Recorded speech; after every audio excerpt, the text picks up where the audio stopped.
Hello friends, I am here to introduce AOZ or the Association of Zoologists. AOZ has a vision that aims at becoming a representative, prominent platform for zoologists to disseminate knowledge of the contemporary development in the field of animal sciences and zoology. And as you can see, AOZ has just started. We are very young, established on 19th December 2019 as a non-profit organization under the Company Act of 2013 by a small group of enthusiastic zoologists. In other words, the Association of Zoologists aims at strengthening the bonds with allied subjects. It believes in enhancing the capacity of young zoologists. It also advocates for zoology and also encourages collaborative research, learning, innovation in the field of animal sciences, as well as the interdisciplinary and multidisciplinary sciences which are affecting not only our country but globally. So our objectives mainly include encouraging collaborative research, gathering and disseminating scientific information in the form of symposia, seminars and conferences, capacity building in the form of workshops at the state and the national level, initiate regular training programs in various fields of zoology, to promote young zoologists through small grants, fellowships and travel assistance, also to provide services to the society as a part of extension activities, to encourage young students to study zoology and to build a career by providing adequate career counseling, and also proactively participate for the purpose of conservation of animals and the environment. AOZ is represented by Dr. Paresh Poria from Verawal, Dr. Rajesh Senma from Wakal, Dr. Nehal Shah from Surat, Dr. Devendra Singh Jhala from Ahmedabad, Dr. Archana Gajjar from Junagadh, Dr. Bharat Singh Goyal from Bhavnagar, Dr. Jigna Desai from Surat, Dr. Nishit Dharia from Patan, and myself, Dr. Ranjit Singh Devkar from MS University, Baroda. Besides the Board of Directors, the Association of Zoologists is also represented by council members that includes Professor Prisi Mankodi, former professor and head of Department of Zoology of the MS University of Baroda. He is our president. Professor Nayan Jain, former head of the Department of Life Sciences, Gujarat University, Ahmedabad, is the vice president. Along with Dr. Arun Dholakia from Surat, Dr. B.B. Radhadia from Rajkot, Dr. Bharat Singh Goyal from Bhavnagar, and Dr. Chirag Acharya from Pilwai Science College. The unique feature of the Association of Zoologists is the inclusion of a diverse variety of subjects which come under the common umbrella, starting with Professor N.J. Chinoy Memorial Lecture to the program that was done in Aribas for celebration of the coral diversity and the avifaunal diversity of Gujarat, celebrating the World Wetland Day, the World Oceans Day, the World Nature Conservation Day, and the list is endless. Lots of competitions are also organized for the students to encourage their participation and to train them and teach them about various facets of zoology. Hands-on training program and workshops are greatly emphasized in AOZ for capacity building and training the students, researchers and young scientists in not only the laboratory based techniques but also in the field biology based techniques such as field ecology and wildlife biology. AOZ performs a lot of online activities as well, the most recent being the success stories of zoology alumni, people who have distinguished themselves in various fields of biological sciences but at the same time have been a zoology alumni and have studied zoology. Such people are interviewed to narrate their experiences as a zoology student and their progression into a professional. This actually is very important for the students to shape up their career as a zoologist. Also, there are AOZ lecture series, which invites distinguished scientists, professors to talk about their research work. AOZ has a strong presence on the social media platforms such as Facebook, Instagram, as well as YouTube. You can access freely to the content available on these platforms. Presently, AOZ has 60 members, and our head office is based at the Department of Life Sciences, Gujarat University, Ahmedabad. You can reach us at zoologistassociation2020 at gmail.com. So, at the Association of Zoologists, you will come across a variety of members with vast experiences in the field of biological sciences, especially zoology. These people are researchers, professors of international repute. So, young students, faculties, scientists, researchers, as well as the mid-career scientists will get an opportunity to share a common platform. Please become a member. The bank details are provided herein. You can also get membership details from any of the office bearers of AOZ. We are open for donations, so please donate generously for a noble cause and become a member and a part of the AOZ family. Thank you.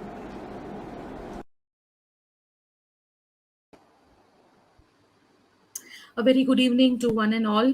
And once again, we welcome all our viewers, listeners from all over India and abroad in the next series of our Zoology Alumni interviews. This is our ninth episode, and this time also we have tried to bring a story, live, real example of a zoology background to inspire and aspire all of you that the subject has lot of potential. You can make your career out of it if you are ready to work for it. So everybody, let me invite our today's guest, Dr. Shushanto Gouda. Good evening, Shushanto. Good evening, ma'am. Can you hear me? Yeah. Yes, ma'am. Is my voice audible to you?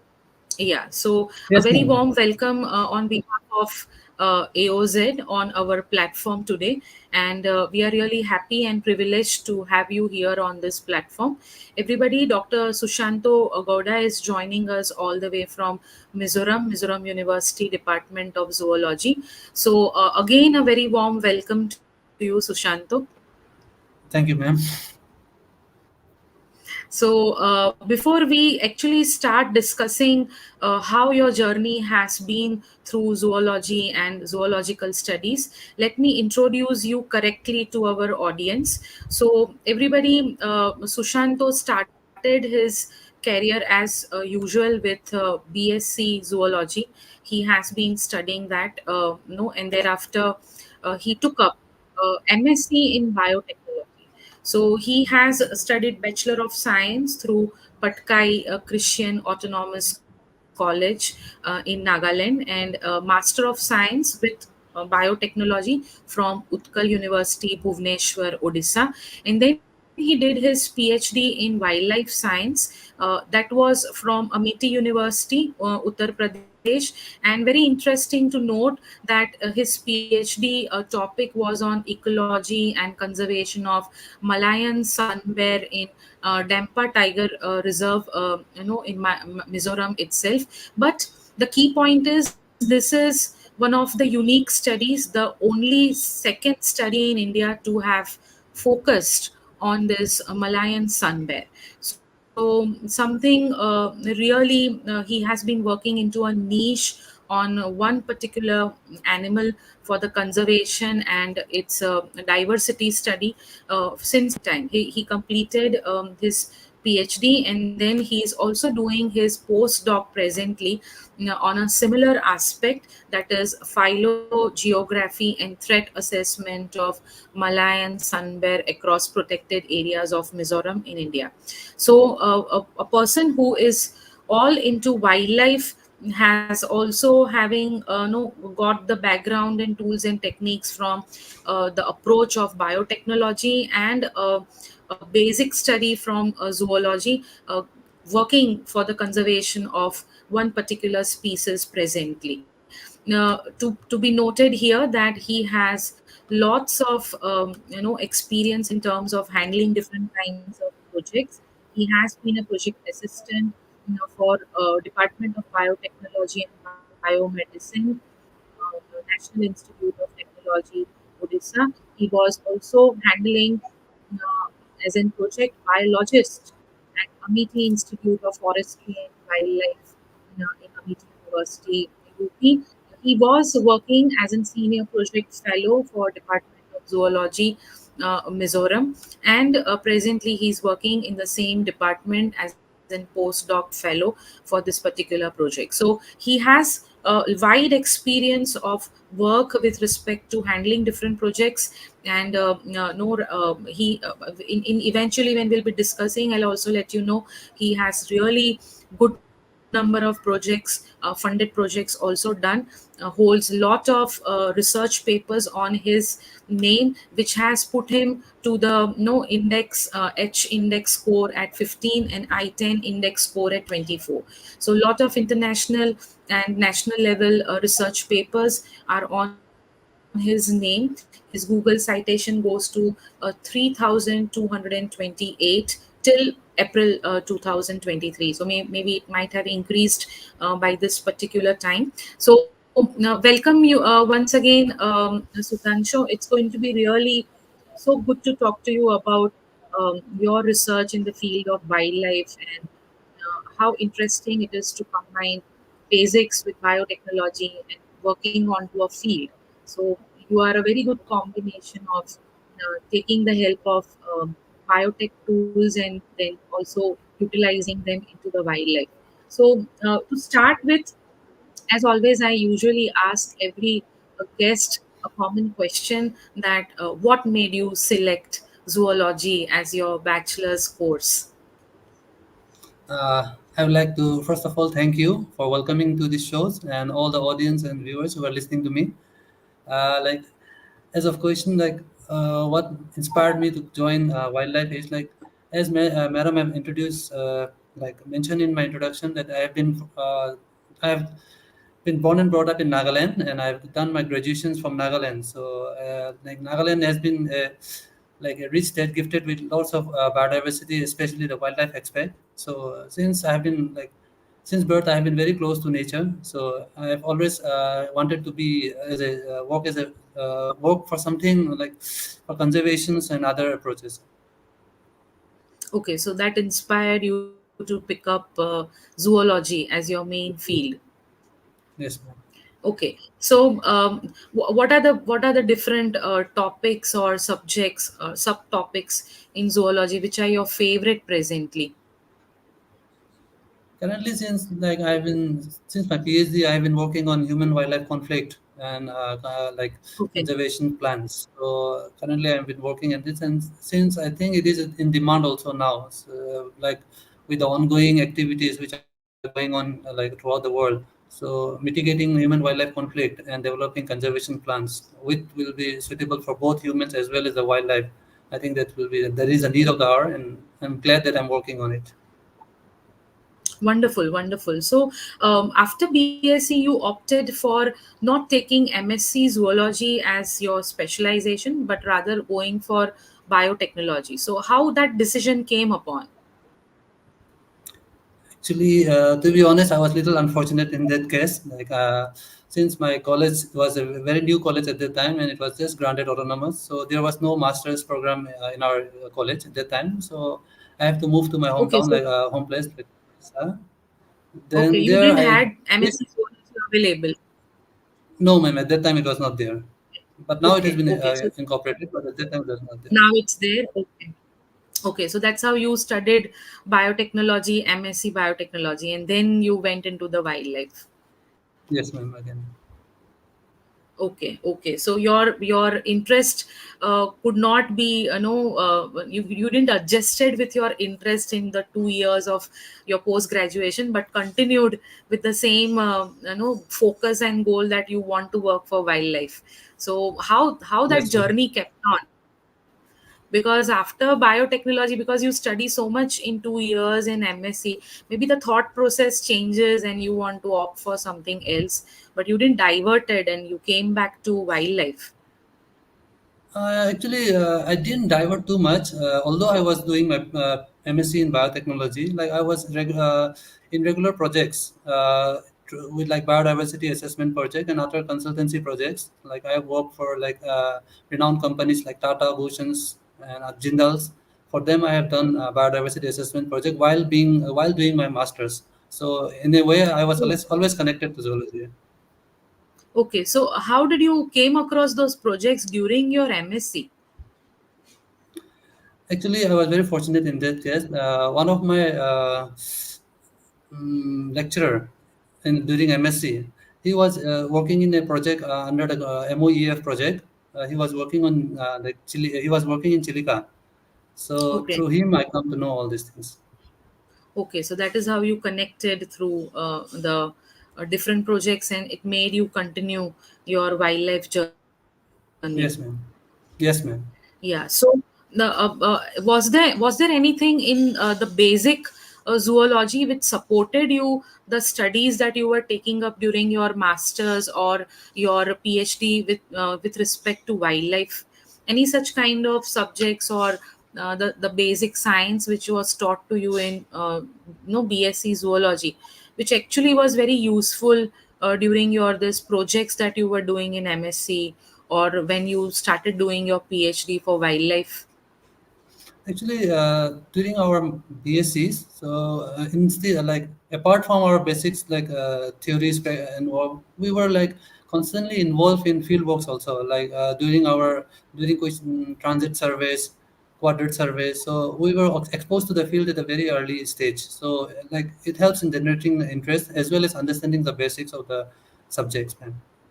Okay, okay, that's good to know. So there are many faculties also who listen to our program. So faculties, it's a good idea to introduce the young minds during the bachelor's for different kind of field work, and maybe that makes the people interested in Yeah, it something like definitely helps in generating interest, man. They will be like more close to nature, and since they will do like by themselves on the field, so it will help in generating more interest, man. Okay, okay. So tell us something more about your selection of these species, and because wildlife is a huge area. So how you came across that I want to select this particular animal to work, or how it went on? What was the process? Actually, it was not planned that like choosing Malayan sun bear as a subject species for my PhD topic. It was not planned, but luckily, one of my PhD supervisor he got a project on Malayan sun bear from Ocean Park Conservation Foundation from Hong Kong. So I was enrolled there as a JRF during my initial after my MSc. I was enrolled there. So since I have already started working on the species, and I found it to be very interesting, and as you already mentioned that I was only the second person who, if I continue my PhD, I will be only the second person to work on the species. So it was quite interesting and as well as challenging also. So through the project, I continued it, ma'am. Okay, so let our young students know that when you are taking a PhD thesis on this kind of an animal, what kind of work you are supposed to do on the field, in the lab, how you plan, so that they understand if they want to really pick up wildlife biology and do some research, what all skills they will be in need of. Actually, ma'am, there are like several aspects of this. Like even the species itself, Okay. uh, many people they even prefer to work on captive animals also. But working in a wild and on wild species is a completely different thing. And the feasibility, of course, then the financial is a big barrier thing. So even if people they need good funding agencies or good funding support to continue the work. Even some people they are quite interested to do like try out different aspects of the work, but due to lack of funding opportunities, like so they could not continue. So for me, I think if they could before starting or before choosing any topic, they should consider multiple aspects like having a good guide, of course, that is very necessary. Then, what are the funding opportunities which he or she will get if he continue to or he pursue with the work? So all these things, visibility, and yes, ma'am, all these things. Okay, and on personal level, what kind of preparation is needed for studying wildlife? Actually, ma'am, since like many of the people these days, they're living in an urban society. So, doing a basic Hmm. research about the topics, about the species, or even the position, the location where you are studying, there are a lot of scientific research papers available in the Google itself. So, before going ahead with any topic or anything, I think people or students, especially those who are in early career students, they should first read up some literature, or they should consult with their seniors, their faculty members. It's not necessarily have to be his or her guide. Even other faculty members can also be contacted. Then only it's better to plan, man. Okay, okay. And when you can you share some experiences when you are onto the field in the wild, some kind of no, you might be having some major experiences which were like, this was a lifelong experience for me to be on the field, and this was the gain, or this I can never forget. Some kind of an incident like that. There are some very good also and some very bad also. Yeah, share Like, both. We would like to listen to both. okay, let me share the bad one first. Like during my PhD, I was working in Ukrul district of Manipur. And as many of the people that might know that Ukrul is like a little bit unstable area. At that time, there was like the Ulfa and NSA and IMP organized, the insurgency groups were quite active during those days. So I happened to be kidnapped once. So Oh that my was a bad God. experience. But even This is while really bad. How did you got free then? because of my language, ma'am, like since I know the language, Oh, their local okay. languages, so and I could like explain them, and I convinced them that I'm not working for any spy or like, thing with the military and all. So since I'm a student, so they let me go. Oh my God. So it's And it's even in good you saved yourself because you are knowing the local language. yes, ma'am, even in Latihar, once the Naxalis they just rounded us. They put us in the jeep and they took away. But there also we could explain and convince them that we are just students and working for our department, so they let us go. Okay. And how about the good experience? The good experience are there are quite many. Like since the people of the Northeast, they are very good. They're quite helpful, and being always close to the nature, it always gives us good vibes. Rather than like I have doing my PhD since I have spent a good time in Delhi also. So moving away from the crowded area and like spending time in nature was the best experience which I'll never forget. Actually, I really miss Yeah, those that's things because in postdoc we don't get much opportunity to go outside, and like because of other academics works now, so we are not able to move that much as compared to the PhD time. So I really miss that time. okay. Okay. So when you go onto the field to do your study, like for how many long hours you are supposed to walk or be there and know and do the observations. So usually how much time you used to spend? Actually, ma'am, before going to the field, we used to plan. We used to make a work plan. Like during this tour or in this tour, we will be planning. We will be try to achieve all these objectives. So based on the objective, we used to work, ma'am. Like the minimum we can, it's maybe like one day also. In sometimes we used to go to the field if it is nearby, and then we used to come back the same day itself. And sometimes we used to spend 15 days also in the field, Oh, like okay. completely Okay. cut off. So yeah, so like I understand that in forest sometimes your towers, your networks doesn't work, and you're all left onto the maps and things like that. So any experiences on that part? Actually, since we used to hire local forest staffs, so they are very well aware of the roads. And in Northeast India, especially, the network doesn't work properly here because of the dense forest and other mountain ranges. So the network is completely gone. So mostly we depends on GPS, as you have mentioned. Then the local forest guard. So they used to prepare transit routes while going or used to we used to mark the way with weapons or some painting on the roads and marking on the trees and all. So in that way, we used to get our roads. Okay. And how do you manage when you go for 15 days, 20 days trip at a time? How do you manage your meals and your routine domestic things in the forest? Actually, during this time, that time we have to make some adaptations. Like since it's very difficult, the terrains here are very difficult, so we try to minimize our luggage, especially the food items. The basics we need to take, like, but we try used to try to get as much as possible from the nature itself, like Okay. depending on wild varieties of vegetables, fruits, and other things. So you learned how to identify different kinds of roots and all, which is consumable. Yes, most of them. Yes. Yeah, okay. So why I'm asking this is that there are many students who have like a very dreamy picture about being a wildlife biologist, but then they sometimes do not realize that there is so much you have to adapt when you are in the wild. You can't behave the way you're behaving in the city. So you need to Yes, ma'am. get dressed up in certain way. For 15-20 days maybe you are not taking baths and you are just left on your own. You have very little Yeah, food to take. You have to have some self discipline, walk for long hours, and then yes. you may get a good result. You may see animals, you may come back as it is.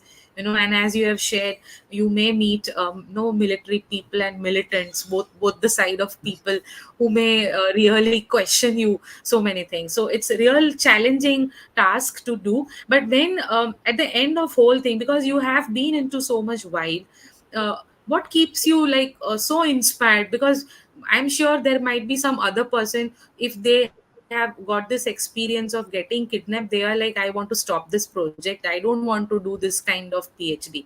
There could have been that kind of experience also, but in your case you continued. So what made you continue and finish that project and also continue with postdoctoral study into it? Actually, first of all, ma'am, it is the interest of a particular person to pursue his like ambitions or career, you can say.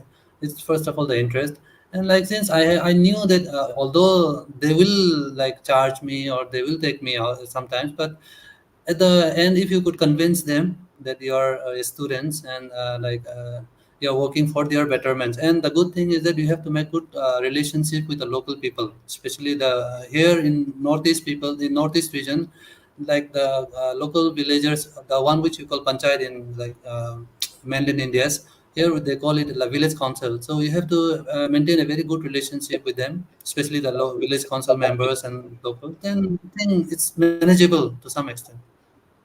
Oh, wow, that's really wonderful. So, all the young students, you need a good passion and interest in your subject to continue the hurdles that come during your study when you're going through all these tough times. So Sushanta, please let us also know that because you were into so many projects, how the project technical sides go on. What kind of care has to be taken when you are working under some projects, and you also worked as an no junior research fellow.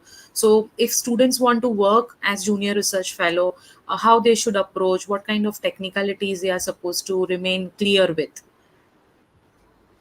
Actually, if they are approaching for a particular project or for a particular position in a project, they should first understand the project, like what are the demands or what are the needs of the projects, and what experience they bring it into their projects. Like, if they have certain experience with with a certain background with the objectives or the need of the project, then they have a good chance to get it. And moreover, they should have they should be open to all. Like it's not like that if you are approaching to one person, that he or she will accept you as a student or as a JRF and he will let you in. It's not like that.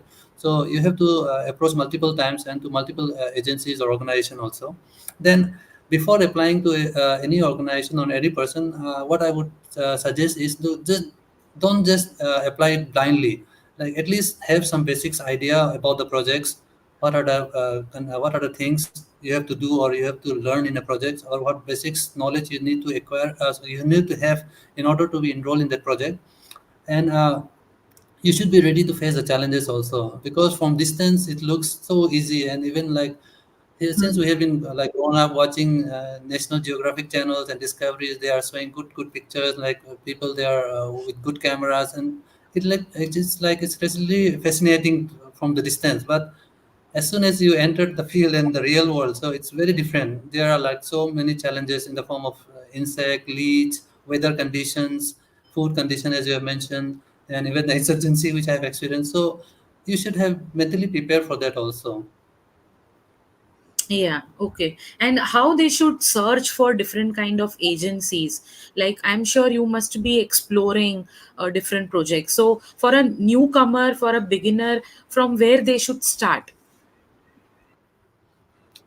For a funding agency, or maybe for a project, For like funding for a agency, for project, for doing being a part in the research for the ongoing project.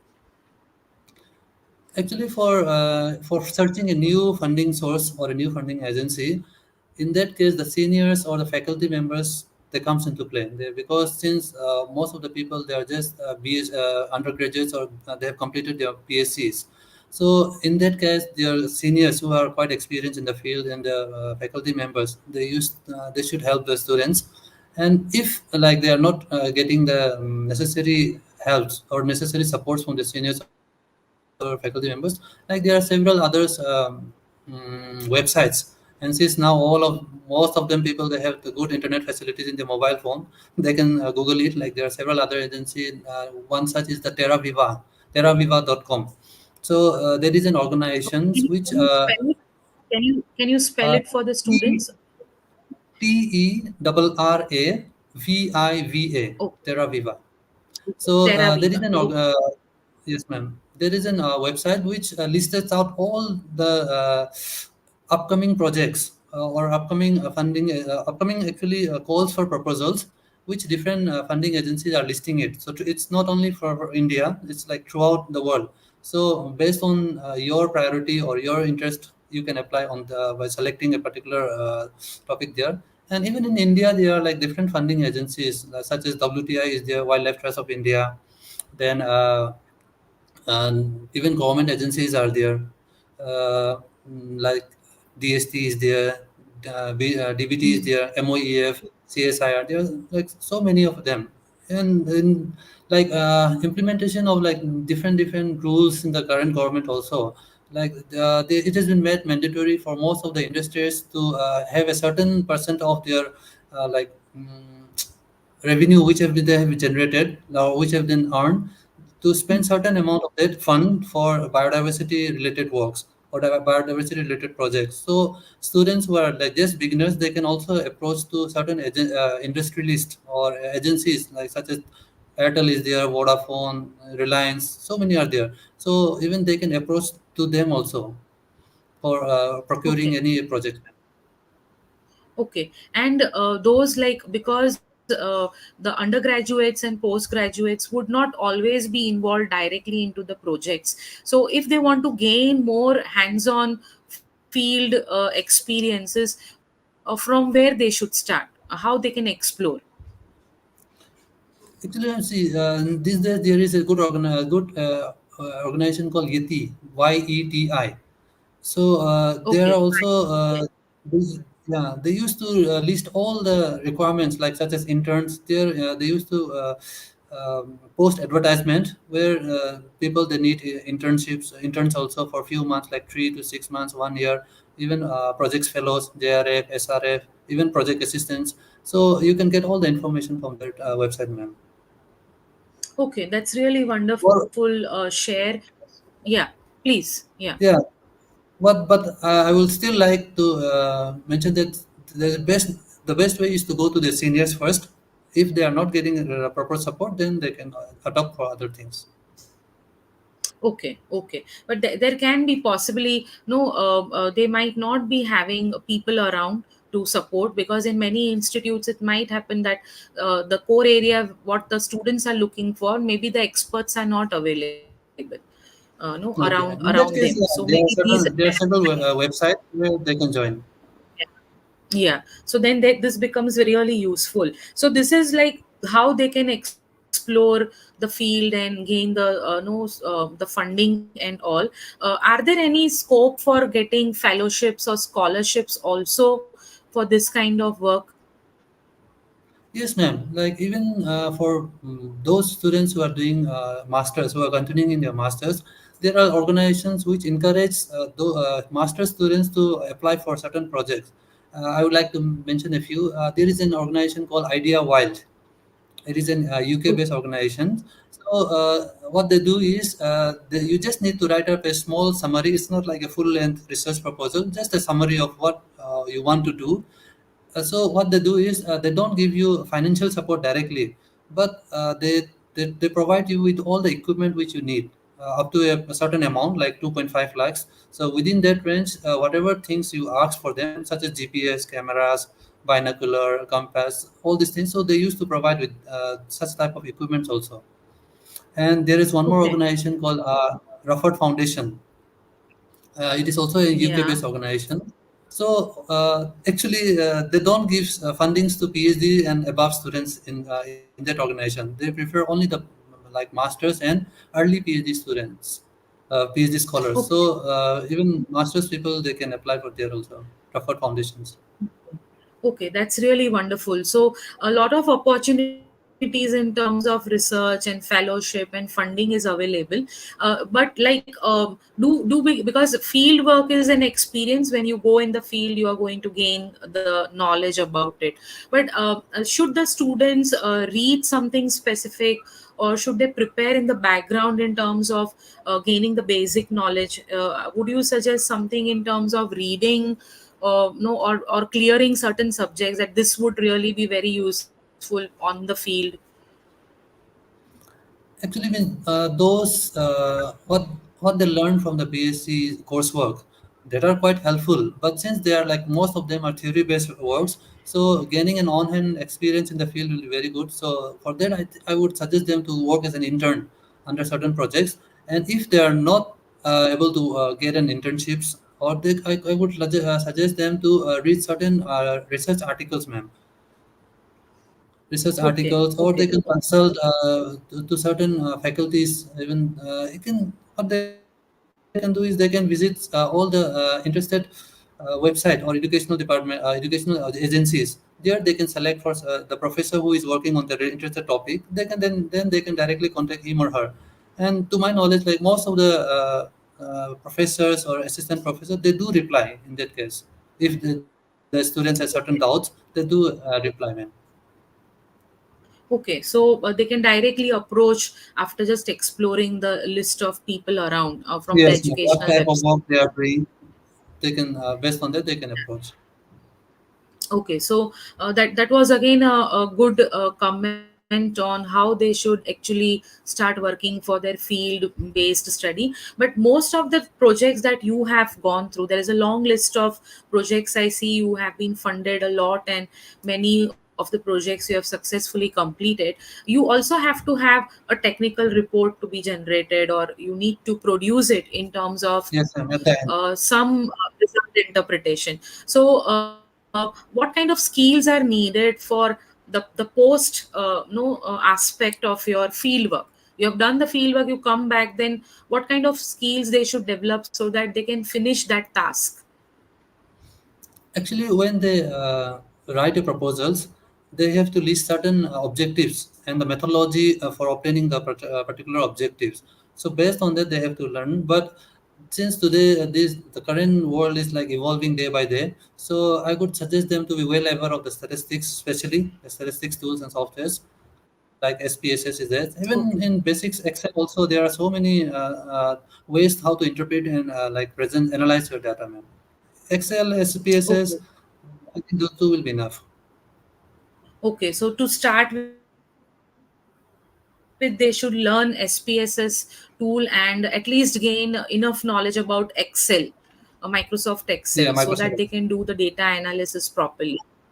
Microsoft Yes, ma'am. Excel. So, people who are interested in wildlife studies, please note this. These are all important tools for you to utilize and make best use of if you're going to work on the field for yourself. So, because Sushanto, you have been working on this bear, we cannot let you go without telling us no something related, interesting, no characteristics of this particular bear. So please let us also know what is so special about this bear. Uh, the Malayan sun bear, like as they know by the name sun bear. So the species got its name from the Christian shape or the U shape mark on the chest, and this particular species is only found in Northeast India.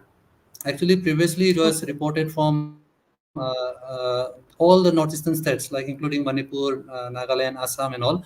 But now they have been like restricted to Arunachal Pradesh, Mizoram, and like very recently in 2023 only they have cited a sun bear in Nagaland. So this is a very unique species which are not found everywhere, and it is like restricted to Northeast India and all. And like the species are like they are also known as dog bear because they are the smallest among the bear species compared to black bear and sloth bear, which are found in India. They are the smallest species, and they prefer to be mostly abnormal men. So like they spend most of their time in trees, like hanging around, taking a nap, and they also prefer fruits. So most of the time you will see them on top of a tree, and I want to say, and since many people they don't know about the species, so they always often ignore it. But it's I think the species need Okay. quite attention, and with continuous deforestation and habitat loss, the species are quite in danger. So I could even ask or request scholars if they can in near future take up studies related to the species. Oh, okay. So it still requires a lot of studies to be taken. Any specific areas wherein you can suggest the studies can be picked up? Like on the particular species. Yeah, on this bear itself.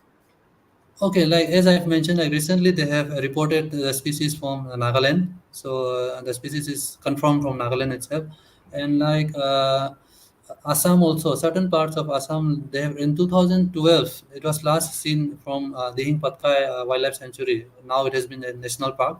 So, but as I have told you, like not many people are working on it. So the data on the species is quite scanty, and you have to like first do reco survey for understanding the distribution also. But in one of my thesis, in my thesis I have mentioned I've presented a map like from where the confirmed location has been marked. So if anything needed, I can share that, and they can approach or they can initiate the work, ma'am.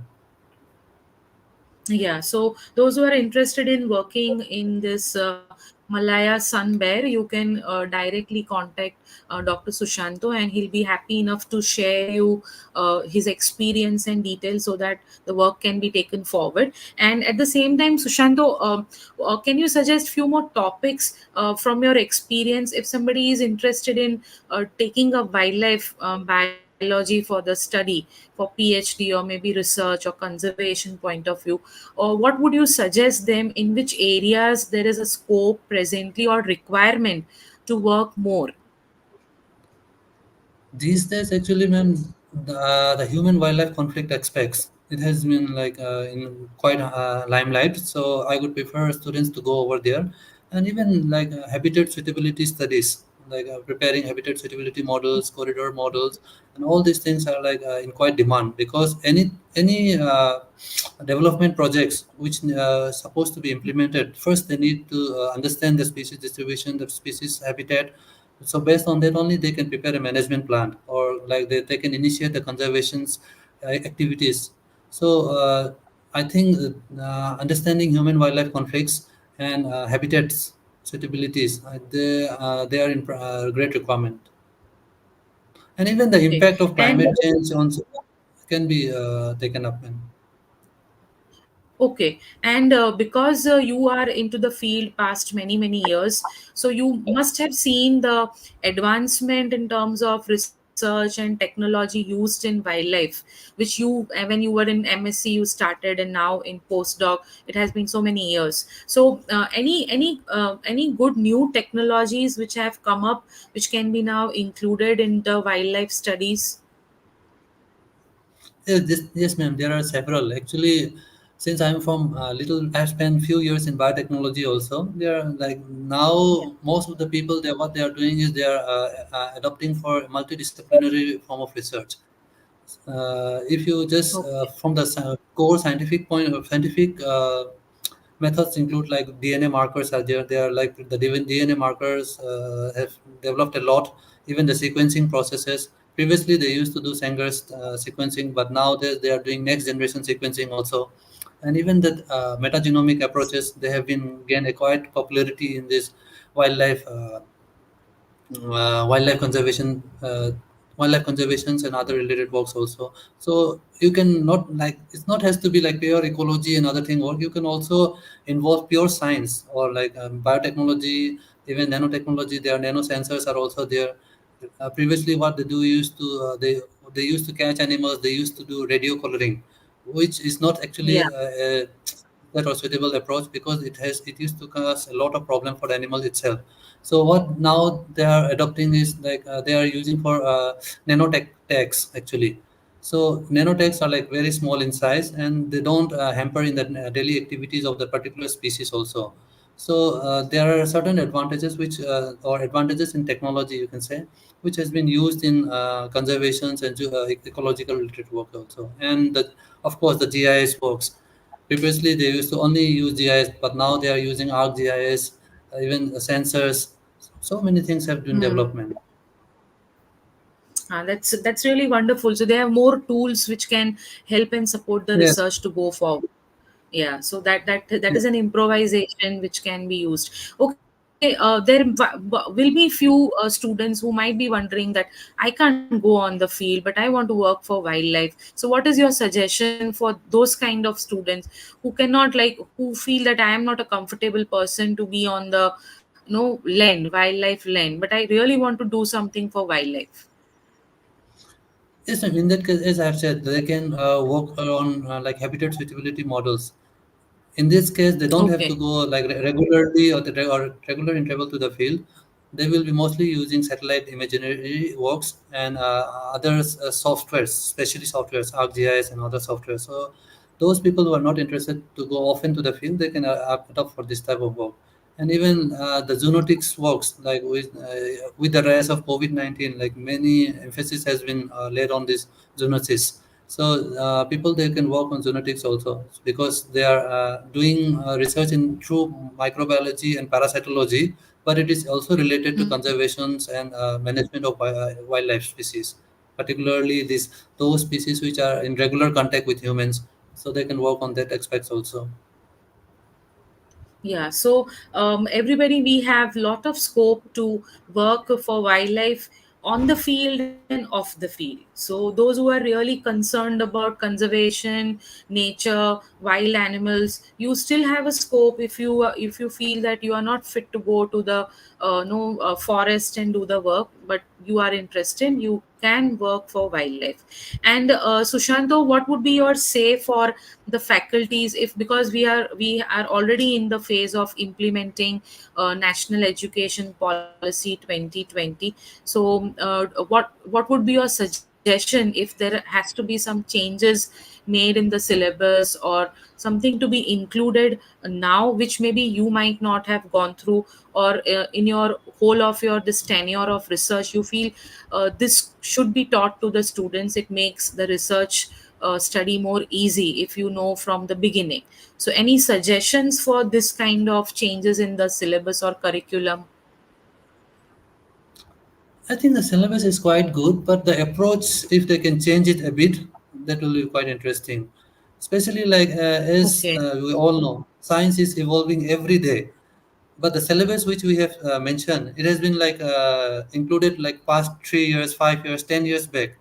So instead of teaching the same thing, I'm not saying that you can completely change the completely change the syllabus. Of course, you have to teach the syllabus, but in addition to that, if the faculties they can provide with the modern like updates in a particular field or with a subject related to what they are teaching, the recent updates, trends, what has been going on in the field or of the field.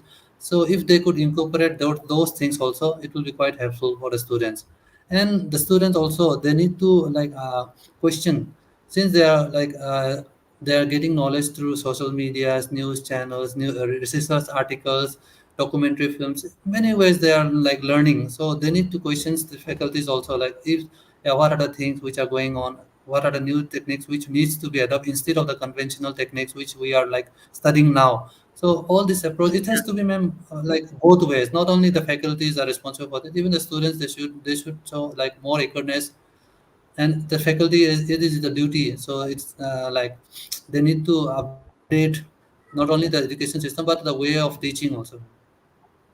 Yeah, so the approach has to be changed. I think that is what the national education policy also is bringing about, that we need to change the way we present the subjects to the students. So Sushanto, what are your tips for an upcoming zoology student? What would you suggest, what they should incorporate during their education, when they are studying undergraduate or postgraduate?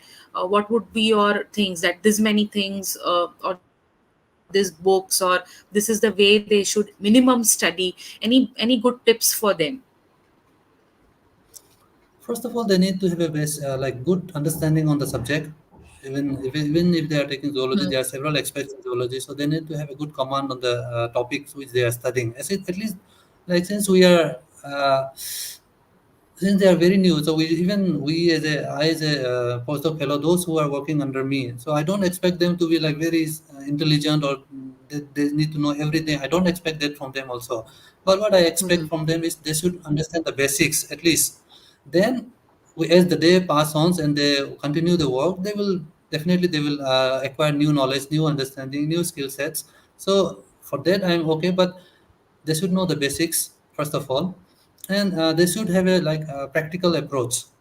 Not that this is the questions I need to pass it out, I need to memorize it, and I will write it in the exam as it is, and I will get good marks and or good grade. It should not be like that, because in the like in the field or in the field of especially in zoology and wildlife science, it is not the what to say the memorize things which actually works in the field. It doesn't work in that way. So you need to have a more practical approach to survive or sustain in this like science, in the field of science, and especially the zoology and wildlife sciences. Yeah, yeah. And how zoology has contributed to your life apart from the career that you have made out of it? Anything which you have incorporated from zoology in your living presently? Yeah, there are quite a few. First of all, like even the animals which are working on, like they have evolved through time, like adapting their lifestyle, adapting their food style, food habits. So that's the basic things we need to understand, that we need to adapt with time, both in our lifestyles, cooking habits, all these things. So all these things I have learned from the animals, and like a sense of cohabitation, ma'am. Because this world time, they are like so intolerance. So to have a mutual respect for one another and share a cohabitations, I think those are the main thing which I've learned till now. Beautiful. That was real. You really imbibed the no essence of being in the world together, giving space to others and giving space to one's own self also. That really makes a lot of difference, and you're truly right that it is becoming intolerant day by day. People are really losing patience everywhere, and if they can just imbibe this one virtue of coexistence, we have lot of peace around us. So I hope students gain that this particular thing. So people, we are approaching the end of this no today's episode.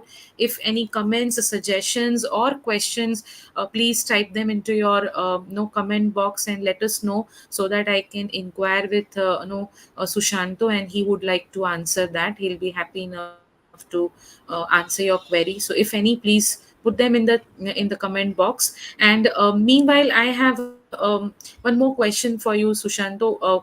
What should be the takeaway message from you to the young minds who are listening or those who are involved in the subject? What would be the takeaway message from you?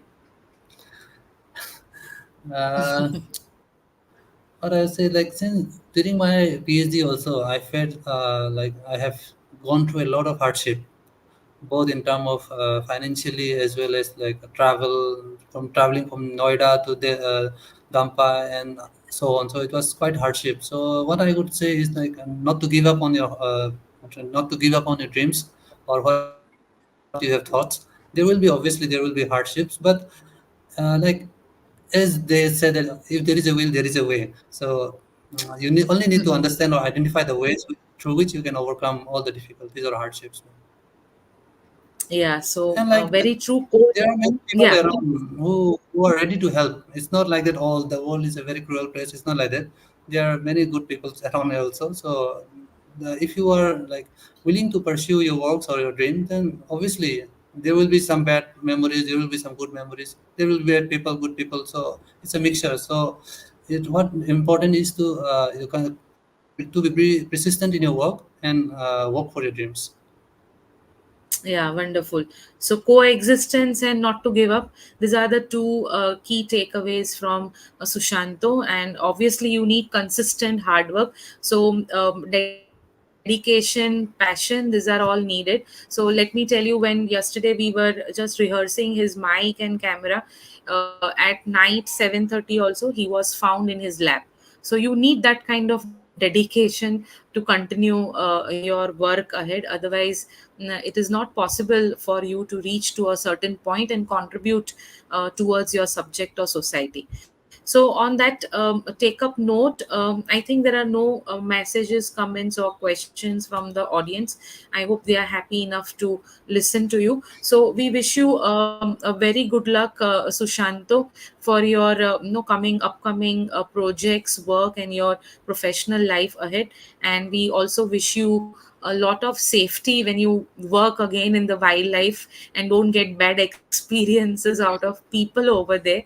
So on that note, I once again thank you for being onto our platform and sharing so many new things about how to work in the wildlife, especially related to the tools and what kind of no approach should be there for the projects. So that was really kind for sharing the different websites that you informed us. I'm sure those who are interested in this, they are going to take a lot of benefit out of this episode. So once again, a big thank you. Thank you to all the audience who has joined the program and had been listening to know this episode. We'll once again come up with a new episode with a new zoology alumni in the episode 10 next month. So on that note, Thank good you. night to everybody. Thank you. Thank you, Sushanto. See you soon. Thank you for Yeah. inviting. Bye. Bye. Bye. Bye, man.